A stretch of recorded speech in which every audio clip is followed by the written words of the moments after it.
silahkan memulai dengan diawali dengan doa dan memperkenalkan anggota kelompoknya. Ya, perkuliahan dipersilahkan.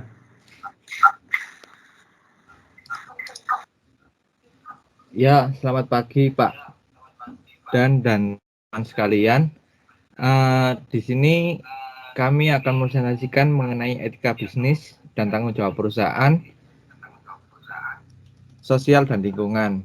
Jadi di sini saya kelompok beranggotakan Evelyn Geliatantono dengan NIM 1218-1008. Saya Fajar Zakaria dengan NIM 1218-1009, ada Fania Kristianta dengan NIM 1218-1041, dan Gideon Christian dengan NIM 1218-142. Sebelum memulai kegiatan hari ini, marilah kita berdoa agar ilmu yang kita dapat bermanfaat, kita diberi kesehatan. Berdoa dapat dimulai.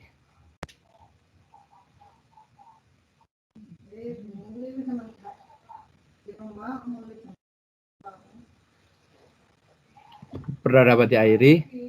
Langsung saja teman-teman, kelompok akan mempresentasikan materi untuk hari ini. Baik,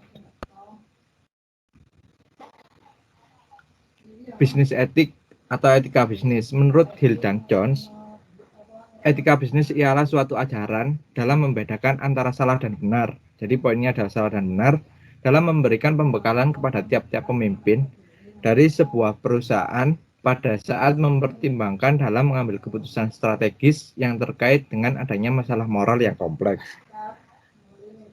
Bisa dikatakan bahwa etika bisnis ini sebagai suatu pengetahuan mengenai tata cara ideal pengaturan serta pengelolaan bisnis yang memperhatikan norma serta moralitas yang berlaku secara universal. Selanjutnya ada kode etik bisnis. Jadi kode etik bisnis ini adalah dokumen yang menyediakan panduan atau file-file yang menyediakan panduan perilaku yang mencakup kegiatan sehari-hari dan keputusan-keputusan organisasi yang akan diambil. Atau dengan kata lain, kode etika bisnis dapat dipandang kedok atau gimmick perusahaan untuk menjamin bahwa kode etika bisnis tersebut telah dibaca, dimengerti, dipercaya dan diingat. Perusahaan perlu mengadakan pengarahan mengenai etika bisnis kepada karyawannya. Selanjutnya adalah budaya etika atau budaya beretika. Ini budaya ini kan lahir dari dalam organisasi itu sendiri. Jadi budaya untuk beretika ini harus memang tersebar di organisasi tersebut dan harus memang tertanam.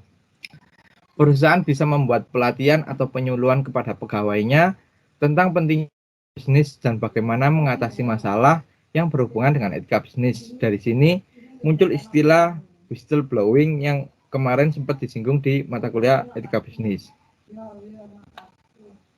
Selanjutnya.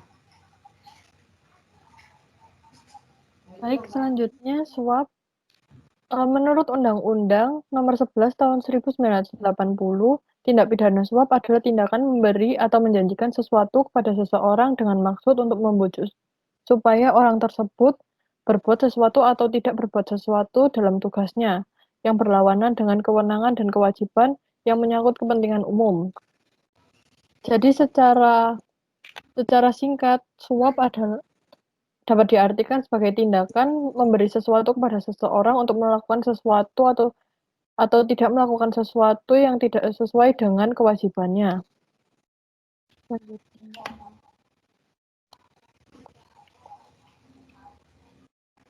Selanjutnya, social responsibility. Artinya, yaitu komitmen dan usaha perusahaan yang tujuannya tidak hanya bagi keuntungan perusahaan, melainkan sebagai tanggung jawab dan kepedulian perusahaan terhadap masyarakat atau komunitas luar. Next. Nah, social responsibility ini dibagi menjadi dua. Ada kebijakan sosial yang berfokus pada tanggung jawab apa yang dimiliki perusahaan terhadap karyawan, konsumen, ahli lingkungan, komunitas, pemegang saham, maupun pihak-pihak lainnya. Nah, yang kedua yaitu kebijakan sosial atas pensiun. Nah, menurut David, pada tahun 2011, sebagian negara di dunia mengalami kekurangan tenaga kerja akibat dari besarnya populasi orang berusia tua di negaranya. Sebagai contoh, di negara Jepang. Nah, di negara Jepang itu memiliki kebijakan sendiri bagi orang-orang yang berusia 65 tahun akan mendapatkan insentif lebih jika warganya masih berusia 65 tahun sampai 75 tahun yang masih bekerja.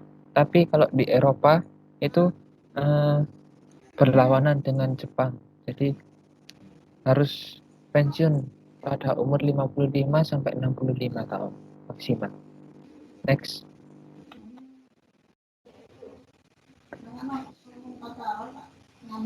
Ya, lalu selanjutnya adalah environmental sustainability atau keberlangsungan.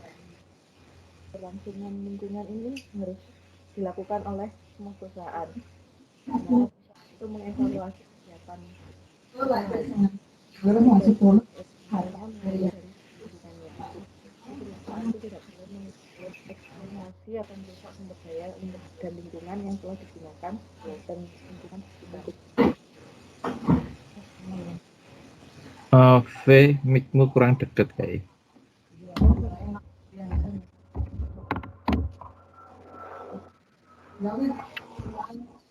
Sudah dengar?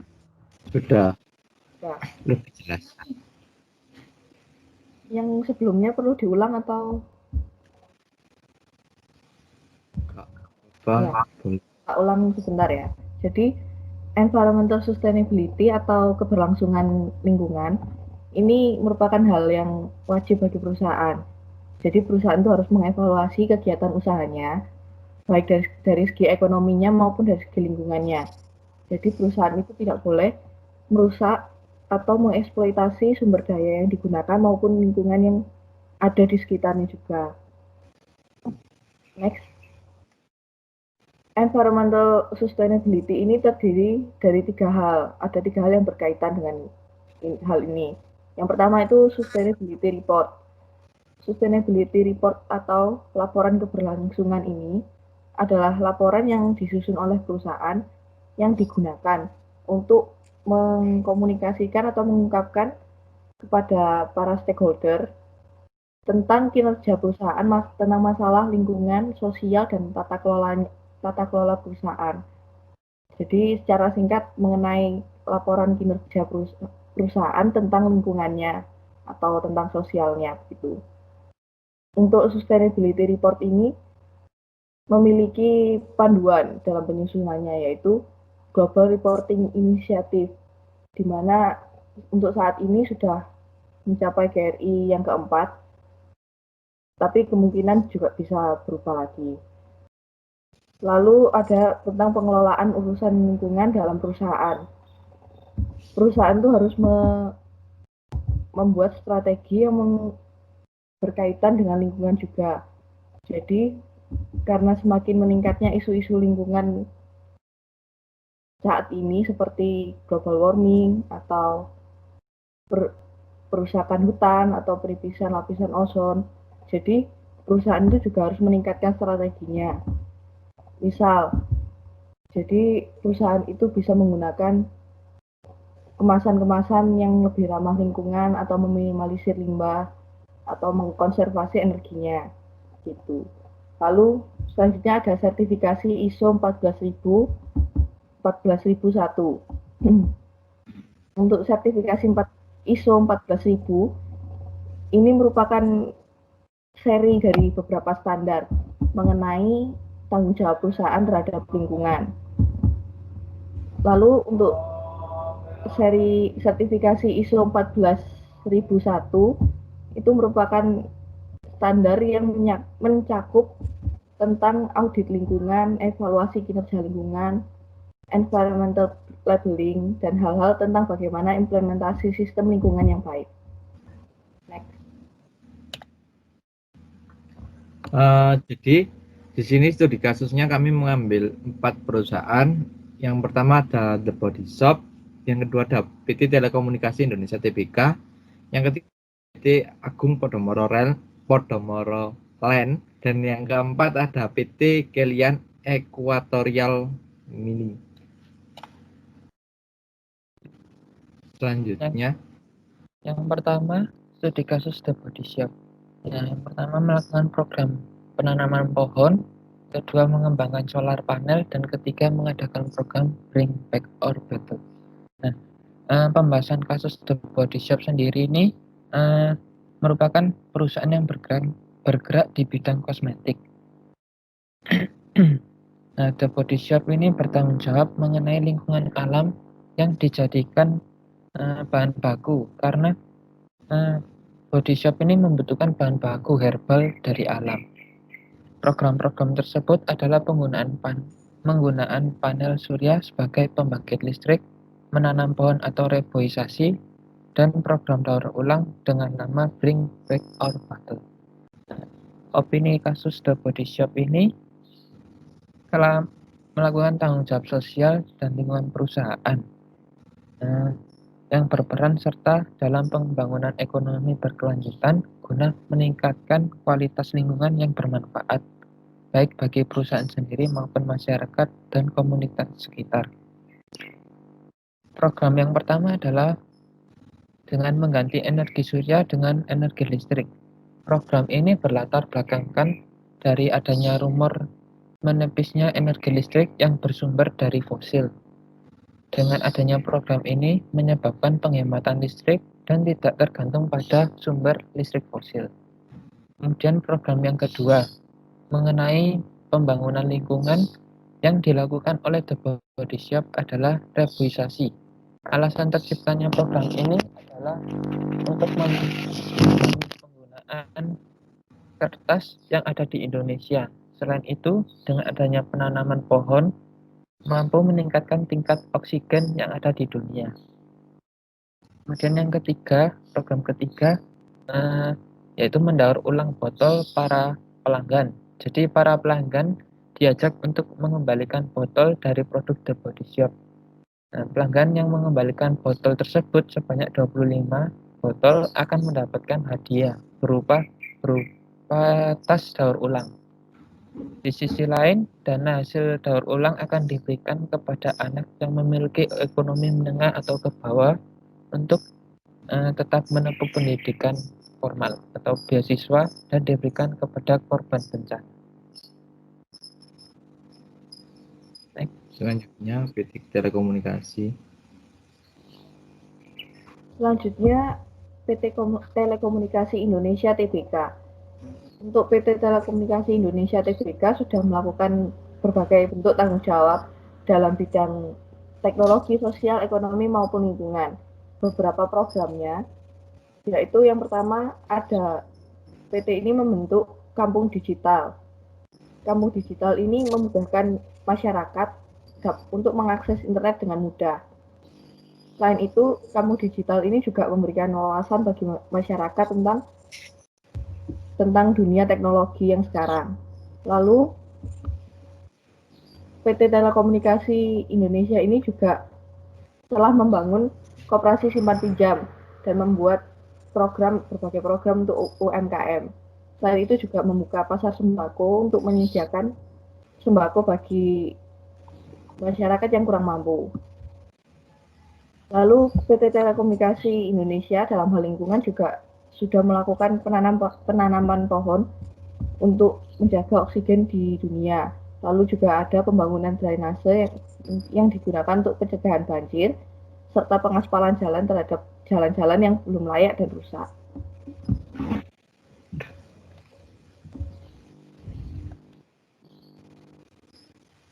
Selanjutnya PT Agung Podomoro Land. Baik, selanjutnya PT Agung Podomoro Land. PT Agung Podomoro Land adalah perusahaan yang bergerak di bidang properti. Perusahaan ini telah melakukan pelanggaran lingkungan dengan melakukan pembangunan properti di Pulau G. Proyek ini dilakukan dan memberikan dampak negatif kepada lingkungan sekitar. Dampak negatif tersebut adalah merusak lalu lintas kapal para nelayan. Selain itu, reklamasi tersebut menyebabkan banjir karena menghambat 13 sungai yang ada di sekitar Jakarta. Lalu memberikan dampak negatif kepada PLN karena banyaknya kabel yang tersangkut di pembangunan tersebut. Dan penyelesaian dari kasus tersebut adalah pemberhentian proyek tersebut. Pemberhentian tersebut dilakukan oleh pemerintah dan telah melakukan pengenaan tanggung jawab sosial dan merugikan beberapa pihak. Next. Selanjutnya ada PT Kelian Equatorial Mining. Jadi PT Kelian adalah salah satu PT tambang yang cukup besar di Kalimantan Timur. Dalam melakukan operasinya, PT Kelian ini membutuhkan 6 juta meter kubik air dan mengelola hanya 4 juta. Jadi 2 jutanya itu dibuang ke sungai dan itu berbahaya karena zat-zat yang ada dalam limbah tersebut itu mengandung sianida, lumpur, mangan yang berbahaya bagi tubuh manusia. Selain sering terjadi banjir di sungai tersebut karena air yang dibuang oleh PT Kelian ini terlalu banyak sehingga menyebabkan overvalue. Untuk penyelesaiannya, PT Kelian ini ditutup oleh pemerintah pada tahun 2005. Penutupan ini berasal dari desakan masyarakat karena masyarakat sudah tidak tahan dengan adanya PT Kelian ini. Selain itu, PT Kelian ini juga melakukan pelanggaran-pelanggaran lain seperti pelanggaran sosial dan pelanggaran HAM, yaitu memperkerjakan anak-anak di bawah umur. Jadi untuk penyelesaiannya memang PT Kelian ini sudah ditutup oleh pemerintah tahun 2005. Sekian presentasi dari kelompok kami. Kami akan membuka 2 sesi tanya jawab. Masing-masing sesi ada pertanyaan. Bisa langsung raise hand, nanti kami menunjuk.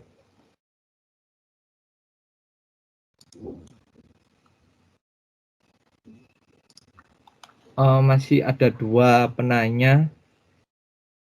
Langsung saja sambil menunggu yang lain.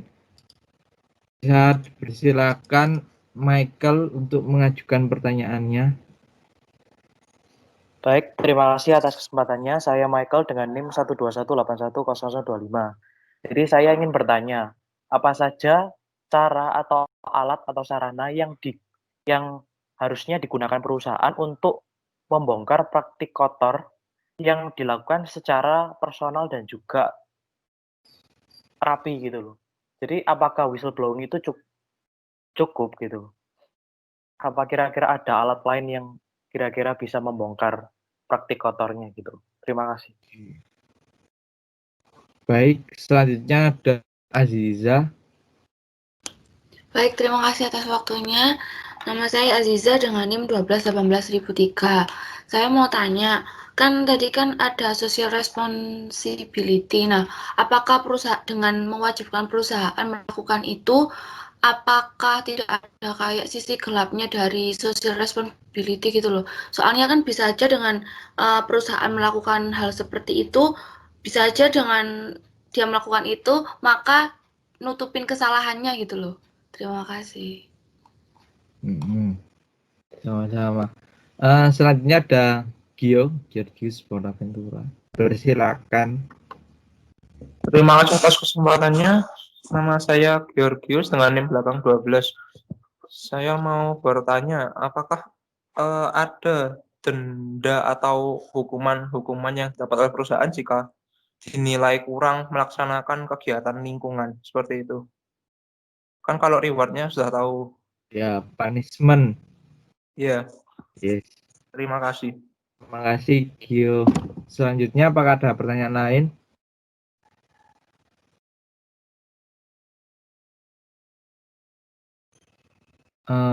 Baik, karena hanya ada 3 penanya, kami diskusikan terlebih dahulu.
Yang terakhir silakan Ilona.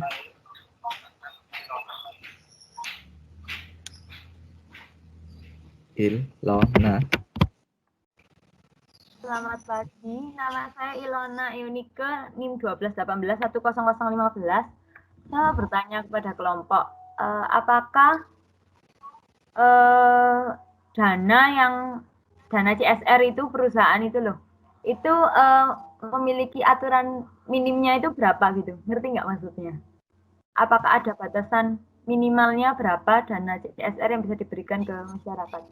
Seperti itu. Terima kasih. Sama-sama.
Jadi kami akan menjawab pertanyaan dari teman-teman. Silakan.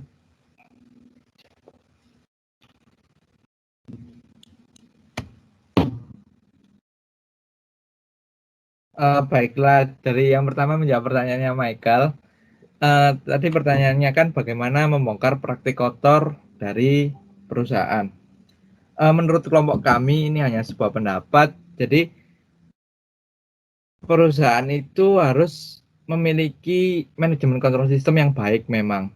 Jadi dengan adanya manajemen kontrol sistem yang baik ini dapat meminimalisir terjadinya perilaku-perilaku yang tidak etis seperti hipotesis yang telah dijelaskan oleh Langevin dan Mendoza tahun 2013. Jadi praktik kotor yang ada di dalam perusahaan itu mampu diminimalisir dengan adanya MCS.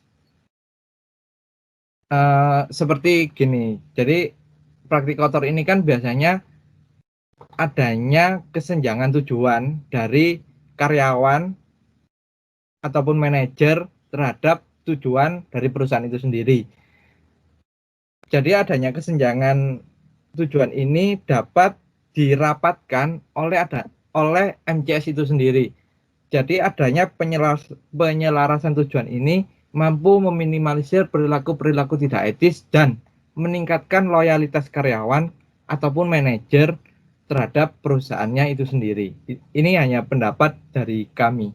Seperti itu, Michael. Apakah menjawab? Oh iya. Terus implementasinya gimana? Maksudnya contoh nyatanya gitu. Praktik kotornya kami belum tahu. Maksudnya kasus praktik kotornya itu seperti apa dulu, Michael? Tadi kan dibilang kan menyelaraskan tujuan. Nah, misalnya ditunjukkan dengan bukti nyata apa gitu oleh perusahaan. Gini, untuk penyelarasan tujuan ini biasanya manajer itu apa ya, dari awal itu sudah memberitahu visi dan misi dari perusahaan kepada karyawan sebelum karyawan itu masuk ke perusahaannya itu sendiri. Jadi penyelarasan ini bisa dilakukan dari awal, dari proses rekrutmen, atau bisa juga dilakukan pada saat pelatihan dan pembinaan. Itu bisa distimulus lagi visi dan misi perusahaan itu sendiri.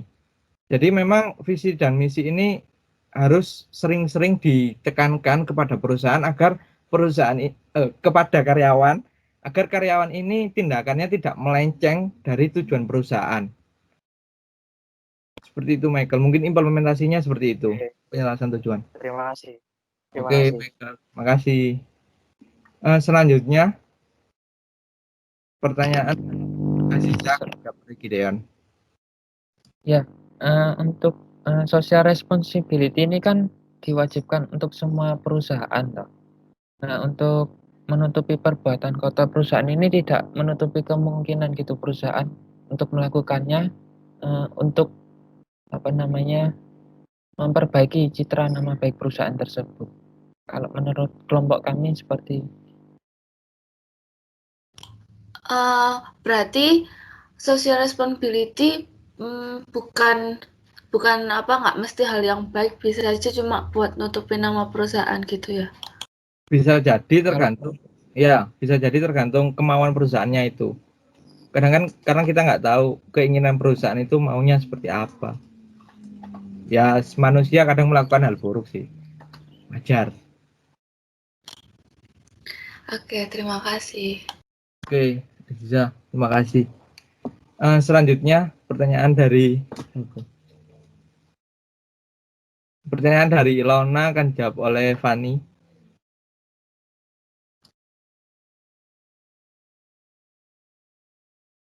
Baik, selanjutnya saya akan menjawab pertanyaan dari saudari Ilona. Apakah dana CSR memiliki aturan minimal? Seperti itu ya. Jadi menurut sumber yang kami temukan, memang ada beberapa daerah yang menerapkan peraturan minimal tersebut, tapi secara nasional itu masih dirancangkan. Jadi RUU-nya masih akan dirancangkan, yaitu sebesar 2%, 2,5%, atau 3% dari keuntungan setiap perusahaan, seperti itu. Apakah menjawab? Baik, terima kasih. Sama-sama. Terima kasih Ilona. Untuk pertanyaan terakhir dari Gio akan dijawab oleh Evelyn. Ya, selanjutnya tentang pertanyaan Gio, yaitu mengenai apakah ada hukuman bila tentang lingkungan ini kan. Jadi ada pada pasal 104 Undang-Undang Pencemaran Lingkungan Hidup. Jadi ada hukumannya, yaitu setiap orang yang melakukan dumping limbah atau bahan ke media lingkungan hidup tanpa izin sebagaimana dimaksud dalam pasal 60 ya tentang pembuangan limbah itu tadi, dapat dipidana penjara paling lama 3 tahun dan denda paling banyak 3 miliar rupiah. Seperti itu. Saudara Gio. Oke, terima kasih. Sama-sama, terima kasih atas pertanyaannya. Sesi pertama sudah berakhir, kami akan memasuki sesi kedua. Akan dibuka 4 pertanyaan lagi. Tadi ada Andre yang mungkin raise hand. Apakah tadi kepencet atau bagaimana, Andre? Ya, Andre silakan. Ya, saya Andre, NIM-nya belakang 38. Saya mau tanya tentang etika di CSR ini. Kan sudah ada ketentuannya kalau CSR-nya itu perusahaan harus sesuai aturannya, nggak boleh cuma gimmick-gimmick belaka. Nah, apakah ada kriteria sendiri? Maksudnya perusahaan menilai feedbacknya CSR itu loh. Ketika dia sudah melakukan CSR, ya apa ya ngomongnya? Gimana cara menilai kalau CSR-nya itu sudah tepat diberikan ke masyarakat gitu loh? Itu sih. Oh, jadi proses penilaian dari feedback masyarakatnya ke perusahaannya gitu, Andre? Jadi misal perusahaannya Bank BRI CSR bikin taman di itu daerah Sampo sana Santen. Nah itu gimana penilaiannya untuk feedbacknya dari masyarakat ke dia, menilai bahwa aku CSR di sana bangun taman sudah tepat gitu loh. Iya, lah ya berarti pertanyaannya itu pertanyaannya. Penilaiannya itu berasal dari masyarakatnya gitu kan, Andre ya? Kayak feedbacknya gitu. Jadi perusahaan tahu feedbacknya gimana gitu. Oke. Siap. Itu kriterianya, Andre ya? Oke. Makasih, Andre. Ya. Sebentar, apakah ada pertanyaan lain? Masih ada 3 sisa pertanyaan. Kalau tidak ada, akan kami diskusikan terlebih dahulu.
Ya, selanjutnya saya akan menjawab pertanyaan dari saudara Andre tentang bagaimana menilai feedback-nya. Nah, jadi perusahaan ini kalau dari yang kami temukan pada umumnya juga menilai feedback bagaimana CSR-nya sudah diterapkan di masyarakat. Jadi mereka ini menyebar kuesioner, semacam kuesioner atau survei bisa melalui kertas secara langsung, ada yang dilakukan seperti itu ke masyarakat sekitarnya. Juga ada yang melakukan kayak survei internet, jadi survei melalui email ataupun website-website. Jadi bisa diketahui apakah orang-orang di sekitarnya ini sudah puas dengan CSR dari perusahaan itu tersebut. Gitu. Apakah sudah menjawab saudara Andre?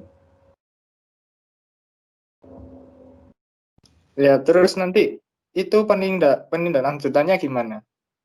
Dari kuesioner tadi kalau perusahaan yang dapat diapakan gitu. Ya, jadi itu kan metode pengumpulan datanya ya, Andre. Itu kan metode pengumpulan data. Nah, untuk analisisnya biasanya perusahaan itu menggunakan metode performance, PRIMS, dan AHP, Analytical Hierarchy Process. Seperti itu, Andre. Oke. Ya, makasih. Makasih, Andre. Sama-sama. Apakah ada pertanyaan lain? Karena masih ada 3 slot pertanyaan. Sepertinya tidak ada, teman-teman. Sekian presentasi dari kami. Mohon maaf apabila ada salah tutur kata. Terima kasih dan selamat pagi. Dan selanjutnya saya kembalikan ke Pak Dan untuk mengulas materi mengenai CSR ini. Terima kasih teman-teman semua.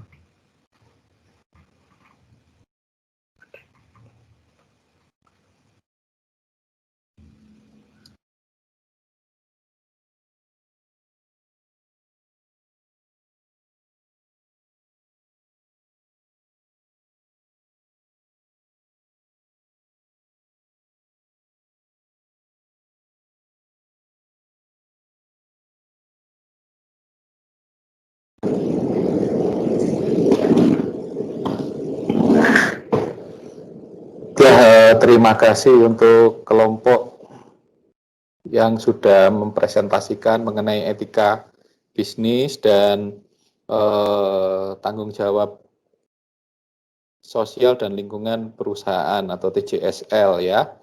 Jadi sebenarnya apa yang disampaikan kelompok ini ada 2 sebenarnya. Satu itu tentang etika bisnisnya yang kaitannya itu dengan fraud atau dengan kecurangan, dan yang kedua itu adalah TJSL. Bahwa memang kemudian tanggung jawab perusahaan itu ada 2 itu, jadi mencegah terjadinya fraud. Nah, mencegah terjadinya fraud itu berarti kan kinerja keuangan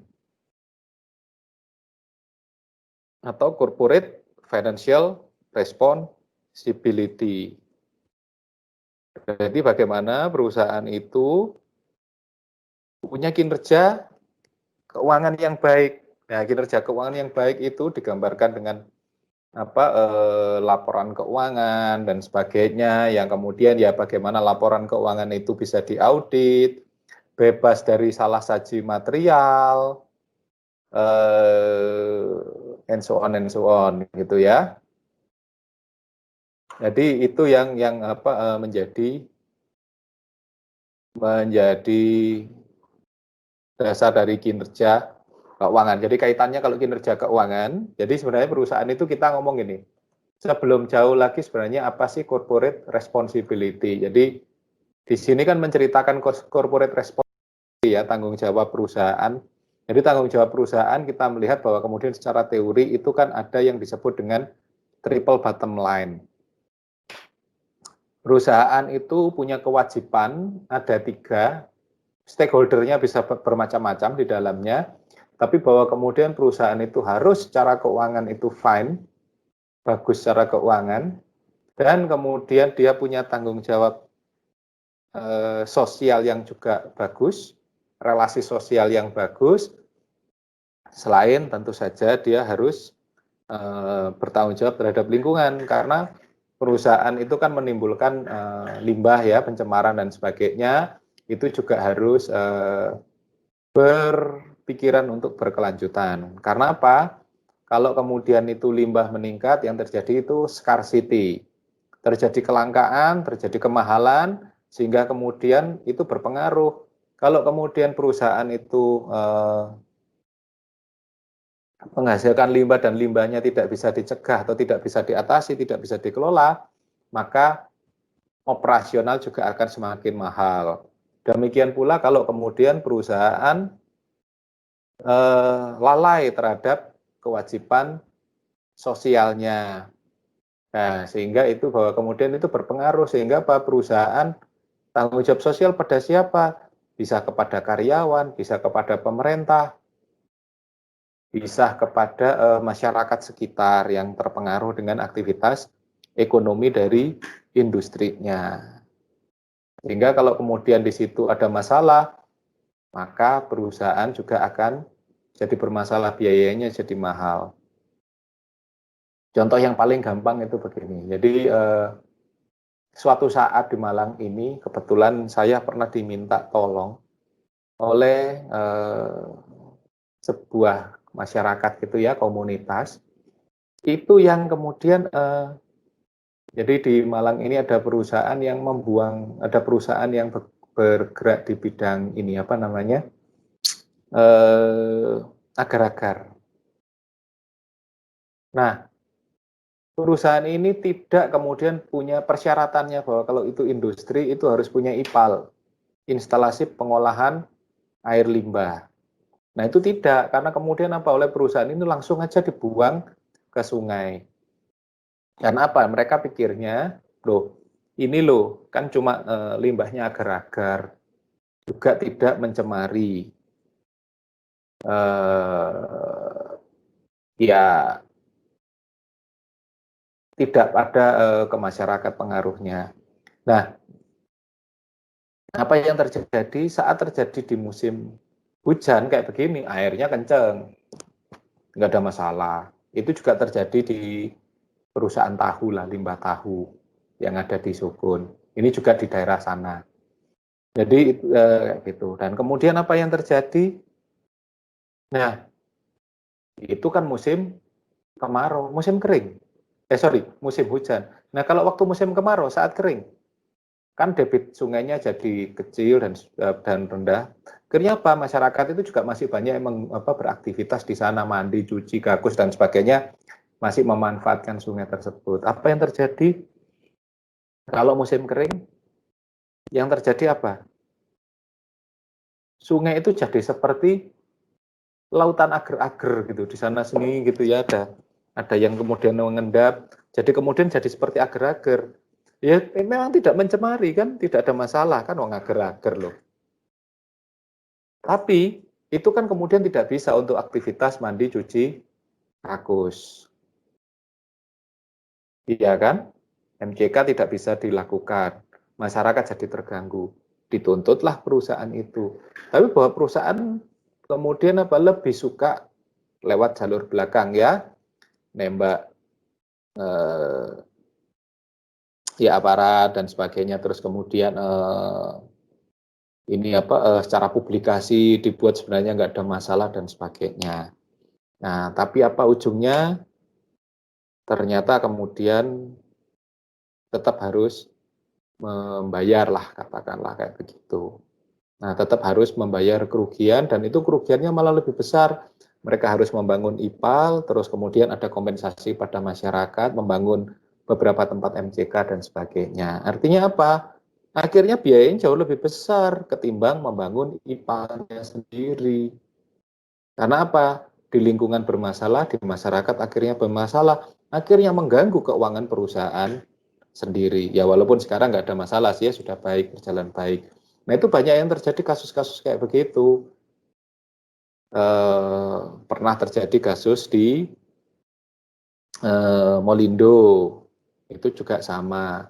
Jadi limbahnya dibuang sembarangan, pengaruh ke masyarakat, masyarakatnya protes, nah kemudian harus membayar kompensasi besar. Ada banyak hal. Jadi perusahaan itu seringkali menggampangkan sebuah permasalahan yang masalah lingkungan yang ternyata itu bisa berdampak lingkungan. Dari masalah lingkungan berdampak ke masyarakat. Nah, ada banyak, ya sampai sekarang ada banyak kasus-kasus yang masih harus diatasi teman-teman. Jadi apa ya, kalau kita ngomong teori ekonominya, akuntansinya, ya harus itu ada namanya contingent liabilities. Jadi, contingent investment. Jadi kalau kita mau investasi, itu ada investasi yang bersyarat. Kalau kita bangun, itu tadi, seperti bangun perusahaan harus ada IPAL. Kalau kemudian perusahaan harus, katakanlah perumahan ini, apa yang terjadi kan harus disiapkan sanitasinya, aliran sungainya, gotnya harus cukup. Terus kemudian yang lain ya penerangan jalan dan sebagainya kan harus memadai. Bayangkan kalau kemudian sebuah kompleks perumahan seperti di Villa Puncak Tidar ini tiba-tiba tidak ada drainasenya. Kalau banjir ya sudah lewat jalan. Jalannya tidak cukup luas dan sebagainya, itu nggak bisa kan. Jadi makanya itu harus dipikirkan bagaimana. Kalau di kawasan, makanya kemudian ada kawasan-kawasan industri ya, seperti Ngoro Industrial Estate, seperti Sier ya, Rungkut itu Surabaya Industrial Estate, itu ada IPAL, pengolahan IPAL bersama. Jadi dilakukan di sana pengolahan limbahnya bersama, diatasi oleh, jadi perusahaan itu kayak perumahan gitu, menyediakan tempat untuk pengelolaan limbahnya secara bersama. Selain perusahaan itu untung dari penjualan areanya, dia mendapatkan untung dari aktivitas pengolahan limbahnya, sehingga limbah itu saat dialirkan ke sungai atau ke laut itu sudah tidak tercemari. Nah, orang kan mikir, oh kan lingkungan Pak cuma begitu aja. Iya, tapi bahwa kemudian jangankan ngomong lingkungan yang besar loh. Kita punya rumah aja, kamu buang sampah sembarangan di luar, di jalan kan jadi masalah. Itu makanya kemudian dengan masalah dengan tetangga dan sebagainya. Kemudian itu makanya ada yang mengelola RT itu kan tidak hanya ngurusin keamanan, tapi juga ngurusin sampahnya juga. Nah itu seperti itulah, jadi kita nggak usah bayangkan yang gede-gede, ya kita bayangkan bagaimana kita seperti berkehidupan sehari-hari. Demikian pula di perusahaan, jadi ada tanggung jawab yang harus dilaksanakan, karena kita juga punya masyarakat di sekitar kita punya juga masyarakat industri, kita punya juga negara, kita juga punya sumber daya yang harus dihidupi, dijaga berkelanjutannya. Begitu, itu kalau kita ngomong corporate responsibility. Nah, ada 3, ada sosial, ada lingkungan, dan ada keuangan. Nah, ini yang kemudian sering disebut dengan triple bottom line.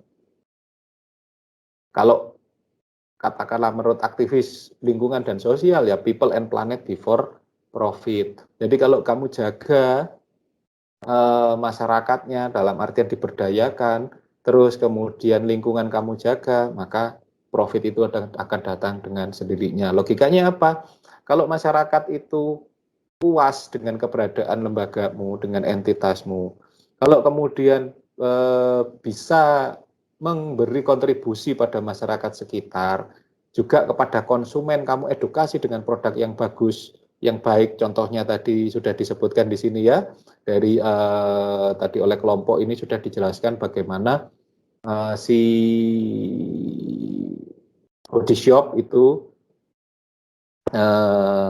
punya contoh yang baik dalam 2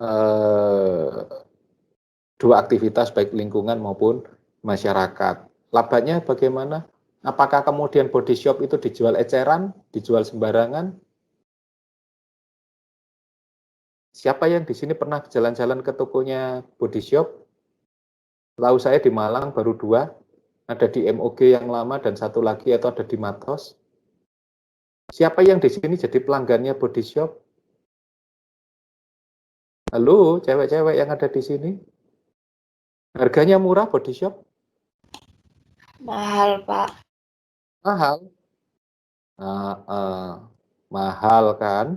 Padahal kalau dilihat bahannya bahan sederhana. Kenapa mahal? Karena bahannya itu ramah lingkungan. Kenapa mahal? Karena dia ada yang dihidupi. Makanya mereka seperti body shop, seperti kalau pernah kita suatu saat ya kalau bisa jalan-jalan ke namanya Mitra Bali Fair Trade yang dihidupi dengan fair trade itu jadi mahal. Nah itu sebenarnya body shop itu yang membuat saya kalau saya tidak pernah masuk atau jarang masuk kalau tidak ada perlu banget ke mall gitu ya. Tapi sebulan sekali itu saya pasti ke MUG untuk nukerin body shop itu ya. Jadi jangan khawatir Aziza, minta aja. Jadi minta aja kepada ya kalau mau jalan-jalan, kalau apa aku butuh shampoo, butuh sabun gitu kan. Terus kemudian ada yang ngajak jalan sudah tak anter, nanti tak belikan. Nah, jalan aja, mampir aja ke body shop gitu ya. Karena saya kenapa Aziza kok nggak jadi? Ya siapapun yang ngajak kan, kalau ngajak orang tua nanti kan jatuhnya bandel ke kita sendiri. Siapa tahu ada yang diajak jalan-jalan dan mau nganterin dan mau beliin gitu ya, beliin aja ke body shop.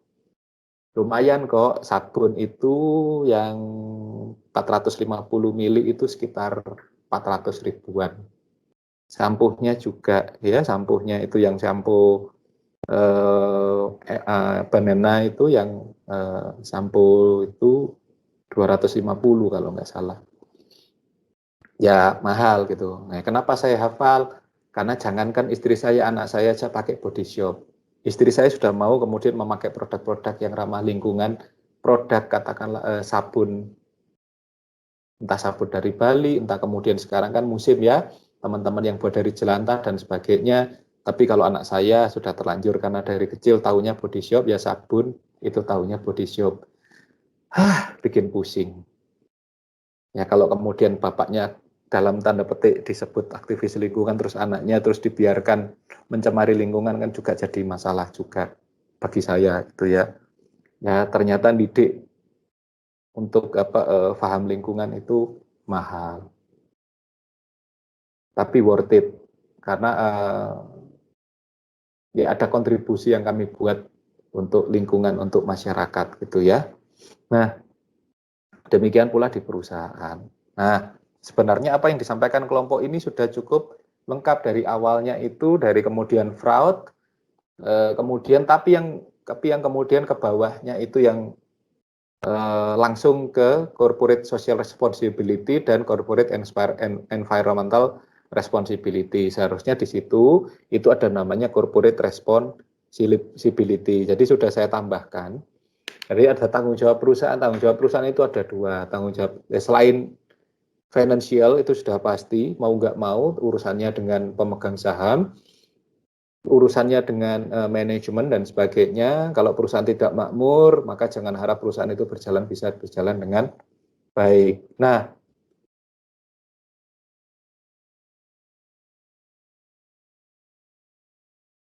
kemudian apa yang selain corporate financial responsibility atau selanjutnya ada yang dibahas oleh kelompok ini corporate responsibility ada tiga itu ya financial dan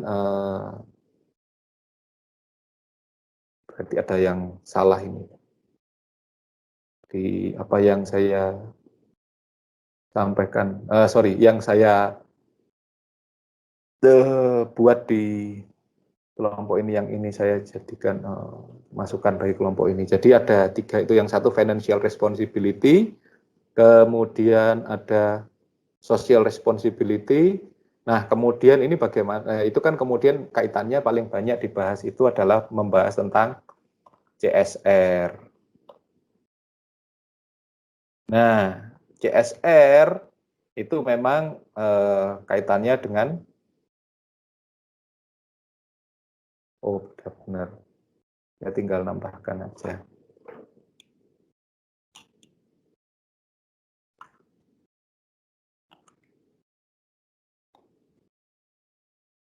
Corporate responsibility.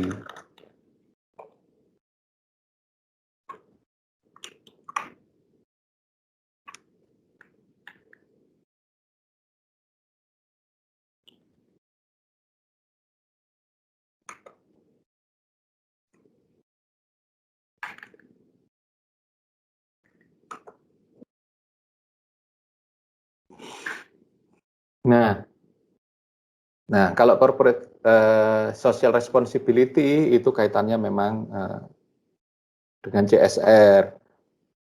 Tapi tolong dibedakan ya, karena kelompok ini sudah benar, di bawahnya itu ada environmental responsibility.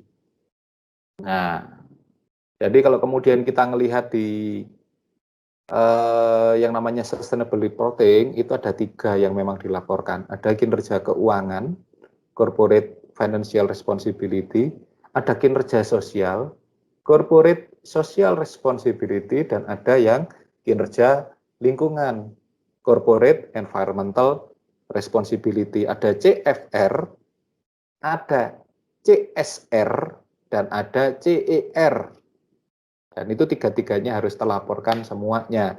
Jadi yang ini kemudian di responsibility itu di sustainable reporting itu yang kemudian pakai dasarnya GRI, ada 3 hal itu, dan kemudian bisa diukur kinerjanya itu dengan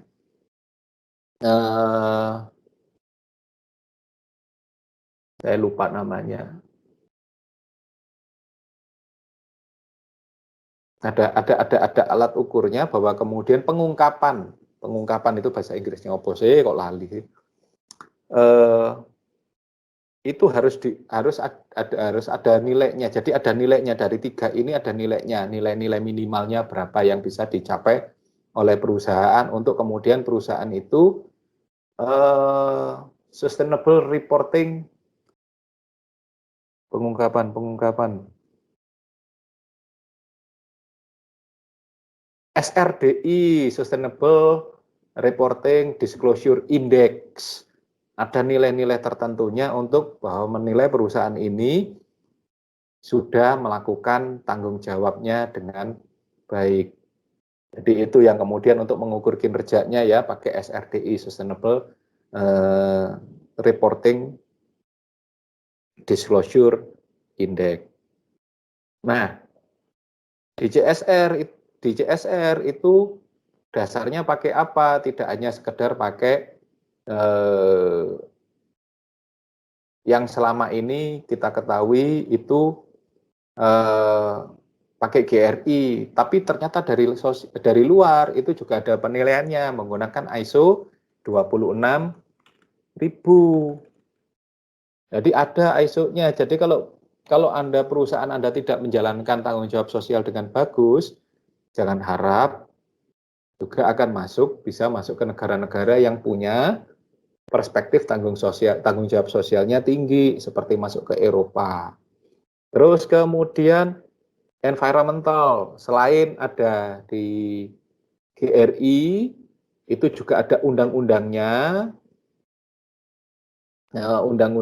dan juga ada ISO-nya, ISO 14000 atau 14001. Di kelompok ini sudah ada, tapi kelompok ini belum memasukkan ISO 26000 untuk yang corporate social responsibility. Ini sudah saya tambahkan. Jadi dasar hukumnya itu apa? Ada Undang-Undang Nomor 25 tahun 2007 tentang penanaman modal. Ada di dalam Undang-Undang 40 tahun 2007 tentang perseroan terbatas, itu ada yang namanya kewajiban perusahaan itu bukan hanya keuangan, tapi punya yang namanya TJSL, tanggung jawab sosial dan lingkungan. Terus kemudian secara lebih detail untuk lingkungan itu ada di Undang-Undang Nomor 32 tahun 2009 tentang pengelolaan lingkungan hidup. Kalau kita ngomong orang akuntansi Pak, bagaimana akuntansinya? Ada di SAK yang terbaru ya, kita pakai terbaru itu per 1 Januari 2020 diberlakukan, itu di PSAK ada tentang kewajiban melaporkan yang namanya sustainable reporting. Jadi sustainable reporting itu apa? Pakai GRI ya 3 tadi. Kinerja lingkungan, kinerja sosial, dan kinerja keuangan. Dasar teorinya apa? Tadi kelompok ini sudah masuk tentang stakeholder teori. Benar. Bahwa yang berkepentingan terhadap kita itu banyak. Tapi juga ingat ada legitimasi teori. Bagaimana masyarakat itu kemudian bisa menerima keberadaan kita dan mendukung keberadaan kita. Contohnya yang paling gampang itu keberadaannya gudang garam itu. Secara sosial dia aman karena ketergantungan baik pemerintah Kediri maupun orang-orang yang di sana yang bekerja itu tinggi terhadap gudang garam. Sehingga apa? Gudang garam itu pernah suatu saat ingin diakuisisi, diambil seperti Sampurna diambil oleh Sampurna itu diambil oleh apa namanya? Philip Morris, sedangkan kalau yang di ini mana namanya yang di gudang garam itu mau diambil oleh sebuah perusahaan itu tidak diberikan karena apa? Karena masyarakatnya yang mendukung. Kalaupun diambil alih mau pindah, mereka akan bersedia pindah bekerjanya bareng-bareng. Nah, itu sampai seperti itu. Bagaimana kekuatan sosial itu menjadi sesuatu yang sangat legitimate, sangat diakui. Kemudian dasar kerjanya ya pakai triple bottom line ya, people and planet before profit, bahwa kalau kemudian kita secara sosial legitimasi itu terpenuhi, lingkungan terjaga, scarcity itu bisa kita kita hindari, kelangkaan produk itu bisa kita kelangkaan bahan baku kita bisa hindari, harga itu akan tetap murah dan orang masih bisa terjangkau, secara keuangan pasti juga aman. Dan kemudian ada teori yang keempat yang mendasari adalah sustainable teori ya, teori berkelanjutan. Itu juga sudah ada secara undang-undangnya, peraturannya di Indonesia itu menggunakan TPB, tujuan pembangunan berkelanjutan. Nah, itu secara umum yang kemudian bisa dibahas oleh kelompok ini. Nah, kemudian saya jawab pertama satu-satu ya dari pertanyaan, bagaimana? Nah, ini kan dari Michael itu. Kelompok ini sudah benar. Tadi sudah menceritakan yang Michael itu bagaimana kemudian untuk membongkar fraud, apakah hanya dari whistleblower, kan nunggu orang yang nekat, nunggu orang yang berani, atau nunggu orang yang sakit hati. Nah, ternyata enggak, kelompok ini sudah dari awal sebenarnya saat rekrutmen, saat pelatihan, penanaman nilai dan sebagainya itu penting. Tapi bahwa kemudian orang itu tetap ada yang dalam tanda petik nakal sana sini ya, menghindari pekerjaan dan sebagainya, bahkan curang, itu juga banyak terjadi. Kita akui, realistis saja memang banyak terjadi. Nah, bagaimana perannya? Nah, itu peran Anda kan akuntan. Kemarin kan kita sudah ngomongin tentang akuntan manajerial toh. Apa gunanya SPI, sistem pengendalian internal? Nah, di SPI kan ada tim SPI-nya yang menjaga dari job desk-nya, dari apa dan sebagainya, semuanya. Katakanlah contohnya yang paling gampang yang SPI terkenal itu adalah segregation of job, pemisahan tugas. Fungsi penerimaan, fungsi setoran, yang kemudian yang katakanlah kas itu yang dari yang menerima kas, kemudian yang mengumpulkan kas, dan kemudian menyetorkan ke bank, fungsi kasir itu, dan yang mencatat fungsi akuntan, fungsi akuntansi itu terpisah. Jangan sampai orang yang nerima, orang yang orang yang kemudian nyetor, orang yang nyatet, orang yang sama. Oh, itu bisa jumlahnya bisa silih genje terus. Segregation of job, pemisahan fungsi. Ada fungsi maker yang membuat, ada fungsi checker, siapa yang mengecek, ada fungsi approval. Itu 3 fungsi itu harus dipisah.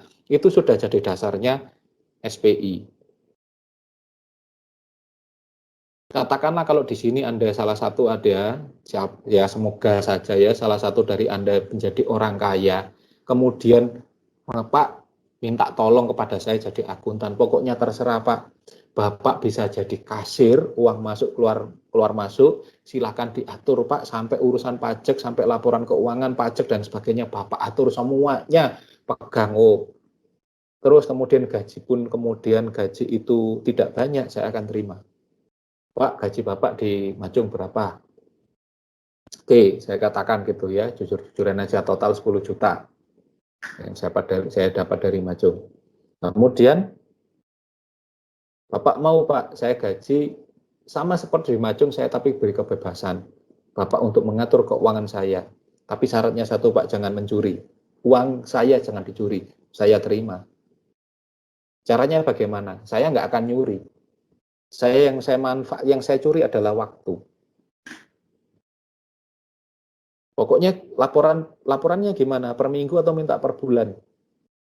Kalau per minggu kecepatan Pak, per bulan Pak. Oh, kalaupun per minggu nggak apa-apa Pak. Iya Pak, berarti Bapak setor saya itu laporannya dan uangnya itu per minggu Pak. Maka apa yang saya lakukan? Dari Senin saat saya masuk kerja, dari Senin sampai Jumat itu uang saya tampung ke rekening saya.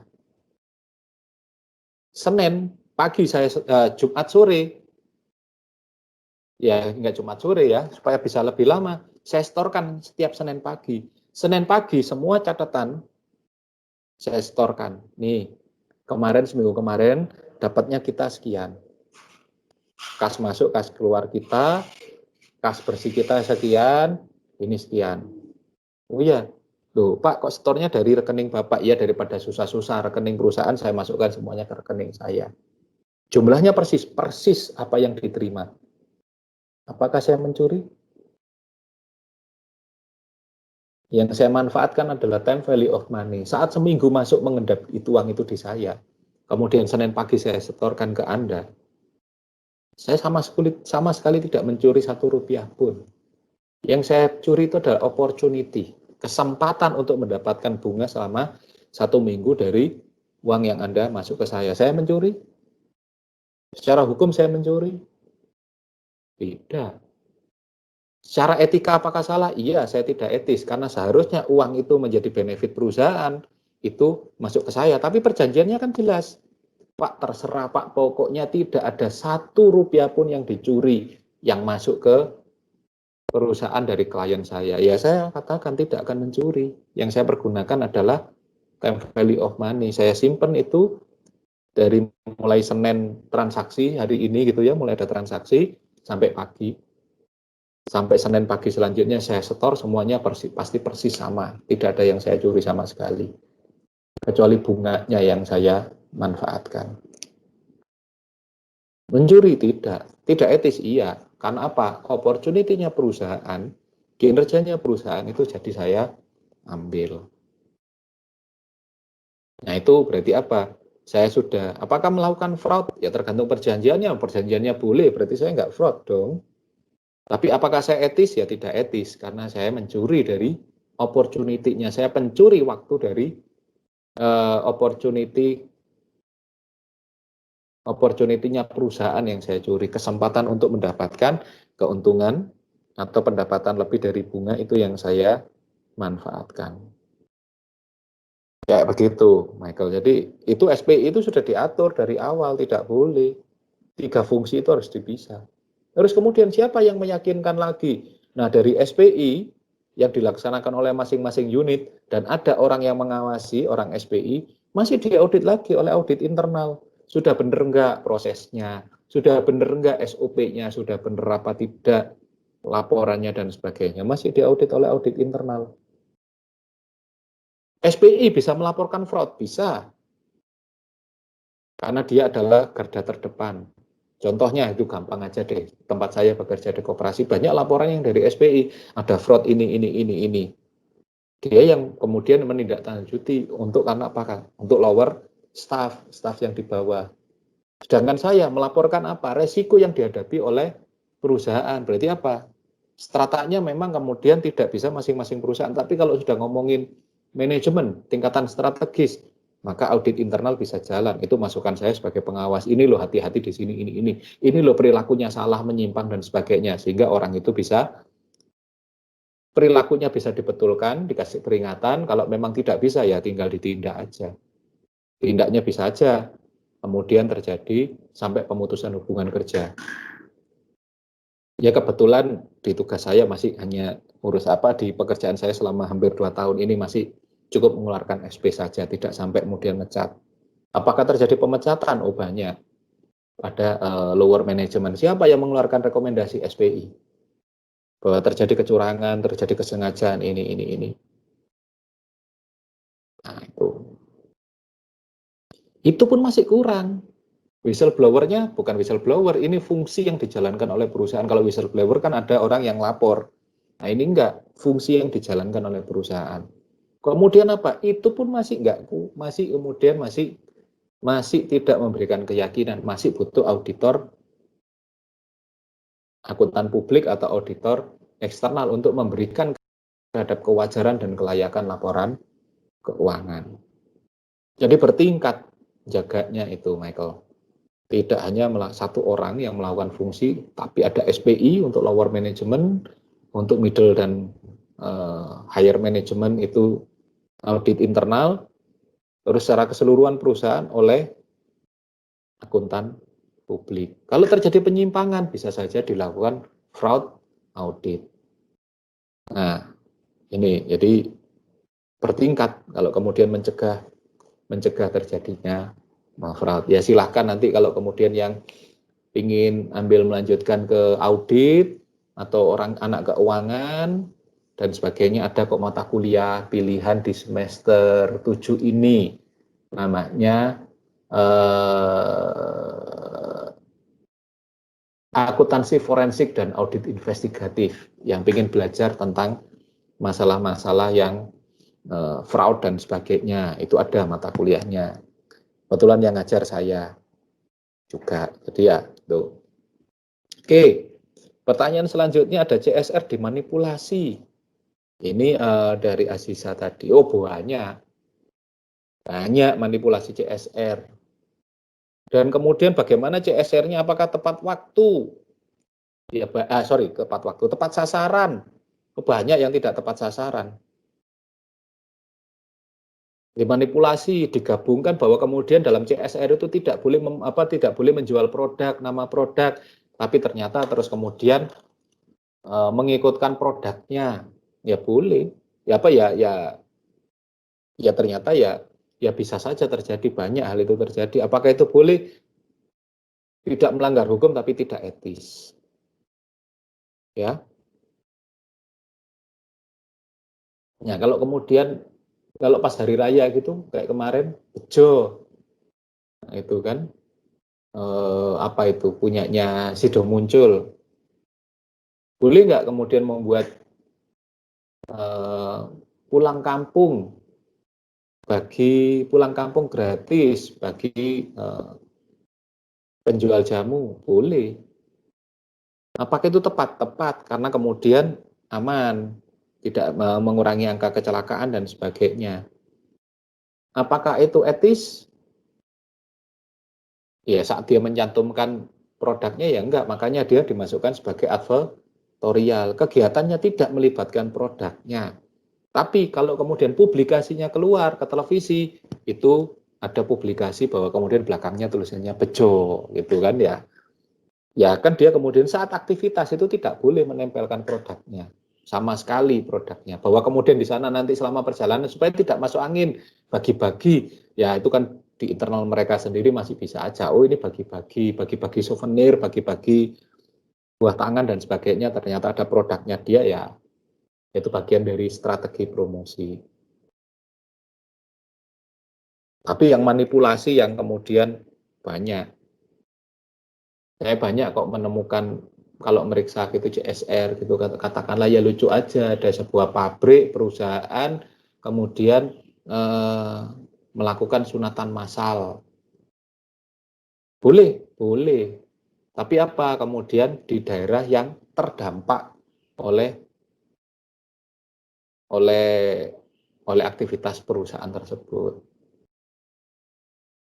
Apakah itu benar? Ya nggak benar, karena kemudian di laporannya loh, sunatan massal itu kan kemudian ya katakanlah ya aparatnya, penegak hukumnya dan sebagainya loh, kok keluar semua data-datanya ini. Nah, sunatan massal itu cuma katakanlah ya kayaknya banyak gitu ya, 100 orang, tapi biayanya kok sekian ratus juta. Oh, ternyata sumbangan untuk keamanan, sumbangan untuk ini tuh lebih banyak ketimbang aktivitas pelaksanaan sunatan massalnya. Waktu membuat sunatan massal juga besar-besaran.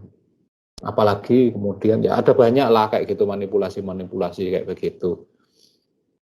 Nah, tapi saya nggak setuju dengan statementnya wajar. Si Fajar tadi mengatakan ya itu wajar manusia. Bagi saya nggak wajar. Sudah tahu kok itu nyalahi. Jadi itu bukan yang wajar, itu strateginya manusia kemudian untuk mengakali kegiatan-kegiatan yang harusnya itu sifatnya wajib, tapi kemudian ada kemasan-kemasan tertentu. Tujuannya apa? Apakah itu bisa dianggap suap? Suap seharusnya. Apakah itu etis? Enggak etis. Nyalain hukum? Pasti. Tapi ya kemudian dilaporkan semuanya sebagai laporan CSR. Ada banyak CSR itu yang kemudian memang dimanipulasi, dibuat seperti ini, seakan-akan membantu, seakan-akan berguna, seakan-akan bermanfaat, tapi sebenarnya kepentingan perusahaan lebih gede dan malah mengganggu masyarakat. Contohnya berapa kali kegiatan CSR Kota Malang ini yang kemudian aktivitasnya itu menutup di daerah dekatnya balai kota kantor DPRD itu kan aktivitas CSR toh, kegiatan ini, kegiatan itu didanai oleh CSR. Tapi nyaman nggak bagi yang lain? Mengganggu, menimbulkan kemacetan dan sebagainya. Ya, akhirnya CSR pun bisa dimanipulasi, bisa dimanfaatkan. Nah, kemudian pelanggaran hukum. Ini oleh Gio, ya ada, di KLHK itu ada, Kementerian Lingkungan Hidup itu ada, kemudian pada pelaksanaan tiap di provinsi yang kemudian itu antar kota ada DLH, Dinas Lingkungan Hidup provinsi, di kota juga ada. Kalau ingin tahu, silahkan Gio gabung ke organisasi ya, Walhi, atau kemudian mau ikut aktivitas saya, bagaimana kemudian kita menabrak pelanggar-pelanggar hukum di lingkungan. Kalau mau loh ya Gio, ya resikonya sih paling ya kemudian nggak disukain orang, banyak yang kemudian kita menganggap rewel, terutama pelanggar-pelanggar itu. Ya pol-polo paling-paling digebukin lah oleh preman yang dibayar oleh pelanggarnya. Tinggal gitu aja kok Gio, tinggal berani atau tidak gitu ya. Dan ada pelapor lagi, nggak tahu Gio. Kalau memang mau berani nggak apa-apa Gio.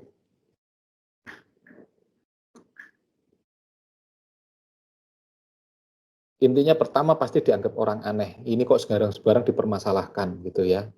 Kemudian ada yang kemudian laporan dari NGO ada. Walhi, Jatam, WWF, kebetulan saya juga jadi relawan di beberapa lembaga itu. Relawan dan kemudian ada banyak ya kegiatan yang bisa lakukan. Saya juga kemudian bergabung sebagai staf ahli. Jadi kemudian saya menghitung valuasi ekonomi dan sebagainya. Saya manfaatkan ilmu saya untuk kemudian berapa sih kerugian yang terjadi akibat eksploitasi alam yang berlebihan, pencemaran yang terjadi. Laporan masyarakat langsung banyak. Ya, kalau mau lihat ikut aja di IG saya, lihat aja di IG saya atau di Facebook saya gitu kan. Di media sosial saya banyak. Kemudian yang ada lakar dowo, lakar santri dan sebagainya yang kemudian situ ya dalam tanda petik trademark saya kan yang nempel saya ke saya kan, saya ini kan disebut aktivis lingkungan, makanya jangan khawatir kalau ikut dengan saya. Seperti saya ini kan bukan dosen luar biasa, untuk orang-orang yang luar biasa seperti yang di sini Pak Re yang sekolah dan sebagainya. Saya sekedar dosen yang biasa di luar, banyak kelulusan, banyak kelilingan. Aturan dana CSR tadi sudah disebutkan.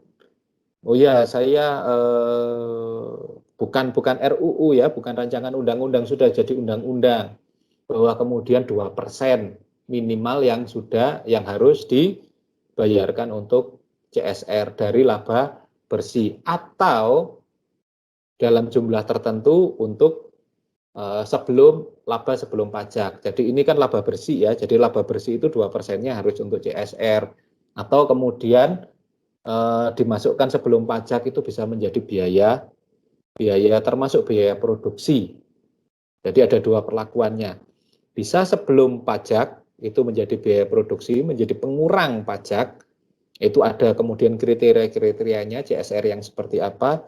Atau kalau enggak, daripada repot, sudah aktivitas operasional laba bersihnya berapa, 2% dikurangkan, 2,5%. Sama seperti besarnya zakat 2,5%. Nah, bagaimana CSR yang tepat sasaran yang ditanyakan oleh Andre, itu tadi sudah dijawab, tapi itu kan yang dilakukan oleh perusahaan secara lebih, ya yang lebih personal ya. Kalau mau lihat lagi sebenarnya alat ukurnya itu yang jelas, yang kemudian diaudit, yang pasti bukan hanya yang self-assessment itu, ikut aja ISO 26.000. Kemudian laporan-laporannya situ, jadi ISO itu lebih ketat ketimbang GRI. Ya, dan aktivitas lingkungan dan sosial itu tidak bisa dipisahkan, selalu kemudian jadi satu. Yang kemudian katakanlah ke saya gitu, kalau saya secara personal, saya pemegang teguh prinsip triple bottom line, people and planet before profit. Banyak orang teman-teman, lah ngapain mas kok masih tetap ngomong profit? Loh, saya orang ekonomi, saya orang akuntansi, kalau kemudian tidak ngomongin profit, ya saya mengingkari ilmu saya sendiri. Loh berarti sampai masih mikirin profit? Ya enggak, maksudnya dalam setiap aktivitas pekerjaan kita itu tetap aja harus ada ujung-ujungnya, akhirnya itu nanti profit. Dan profit itu berarti bukan hanya keuntungan, tapi kita ngomong kesejahteraan. Kesejahteraan prosperity. Jadi ya, nah kemudian kalau itu bisa dikembangkan lagi menjadi 5. Jadi people, planet, profit, prosperity. Yang atas sendiri jadi sebenarnya apa? Menjadi peace. Nah ini kalau ini sudah SDGs. SDGs menyatakan apa? Peace, people, planet, profit, and prosperity. Jadi tidak hanya keuntungan secara finansial, tapi juga kesejahteraan. Di atas sosial, di atas aktivitas sosial itu ada tujuan kita yang namanya peace, damai, tentram. Secara teori, secara ilmu saya memegang triple bottom line, tetapi secara ideologi saya memegang 5P ini. Peace, people, planet, profit, and prosperity. Itu kira-kira ya dari kelompok ini sudah baik, tapi ada beberapa tambahan dari masukan dari saya yang nanti bisa ditambahkan. Jadi corporate responsibility itu ada dasar hukumnya, dasar teorinya, dan dasar standarnya. Kalau ingin belajar lebih detail lagi, kayak apa ini dijalankan sampai kemudian GRI sampai bisa jadi penelitian, kalau ada yang tertarik itu Anda bisa ambil mata kuliahnya akuntansi berkelanjutan di semester 5 ini. Sayang mata kuliah itu kan mata kuliah lintas ya. Akuntansi berkelanjutan itu lintas. Kemarin-kemarin lakunya itu dengan anak-anak manajemen. Anak akuntansinya 2 angkatan terakhir ya, 2 angkatan yang lalu itu ada 1 orang saja. Sebelumnya sih ada 4, 5, malah nggak laku di akuntansi. Tahun ini akuntansinya belas nggak ada, manajemennya juga nggak ada, tapi saya dapat 25 mahasiswa yang isinya malah anak teknik industri, belajar tentang perekayasaan berkelanjutan. Jadi namanya di teknik industri perekayasaan berkelanjutan. Kalau di akuntansi itu namanya, di akuntansi dan manajemen itu akuntansi berkelanjutan, itu sama itu ya. Tinggal di blend aja mata kuliahnya. Saya belas nggak dapat anak akuntansi karena mata kuliah pilihan. Walaupun secara pelaporan sustainable reporting dan GRI itu sudah wajib, tapi masih belum jadi kurikulum wajib ya di sini. Kalau di tempat lain sudah jadi bukan hanya mata kuliah, tapi jadi prodi tersendiri, bukan prodi ya, kekhususan tersendiri. Seperti contohnya pertama kali itu di UNS, sekarang itu di Brawijaya. Jadi ada kekhususan tersendiri tentang sustainable reporting atau akuntansi berkelanjutan itu jadi jadi sub sendiri. Sama seperti fraud audit itu juga jadi auditing ada, fraud audit ada. Ya karena kalau di negeri kan walaupun mahasiswanya 2 atau 3 tetap bisa diajar ya. Kalau kita kan minimal 5. Dan mahasiswanya nggak banyak lagi kan. Kita kan cuma 1 kelas atau 2 kelas. Jadi agak susah membagi konsentrasinya jadi terlalu banyak. Tapi sudah dimasukkan sebagai mata kuliah pilihan. Oke, itu yang bisa saya sajikan yang bisa saya tambahkan untuk kelompok ya. Silahkan kalau ada pertanyaan. Ya, halo, siapa yang tadi yang nanya ini? Michael?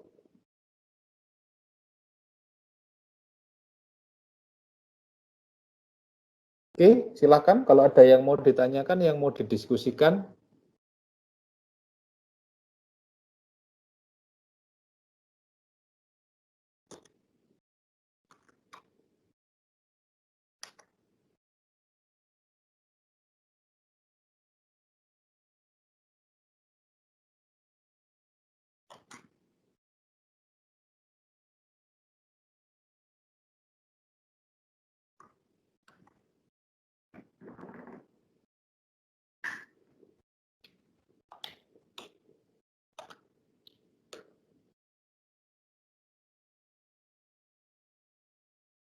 Oke, ada yang mau nanya?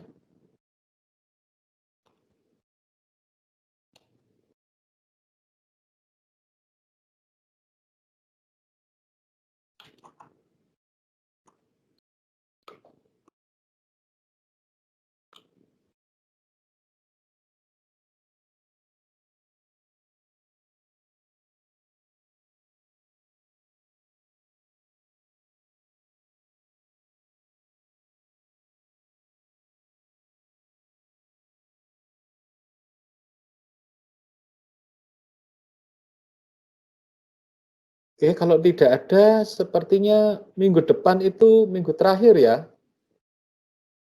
Atau masih ada kelompok yang lain? Kalau dari hitung-hitungan saya, sepertinya tinggal 1 kelompok yang belum maju.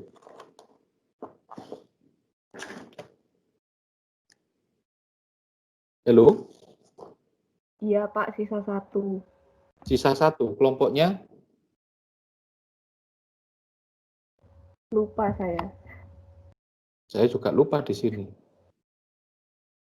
Nggak ada yang ngaku ini yang maju. Ivan, Cornel, sama Cynthia Dwi, Pak. Oke, tinggal 1 ya, minggu depan. Berarti ya, tinggal 1, juga Edbis juga tinggal 1 ya? Edbis kemarin tinggal 1. Iya Pak. Oke, yang kelompoknya JUT CS itu ya? Oke, tidak apa-apa, karena kemudian kita bisa bersiap diri untuk menyusun artikel ya. Oke, kalau tidak ada yang lain lagi, saya cukupkan sampai di sini. Terima kasih perhatiannya dan sampai ketemu lagi di lain kesempatan. Kita akan akhiri dengan doa untuk mendapatkan yang terbaik dari Tuhan dan khususnya di studi Anda selama di Universitas Majong ini. Doa dipersilahkan.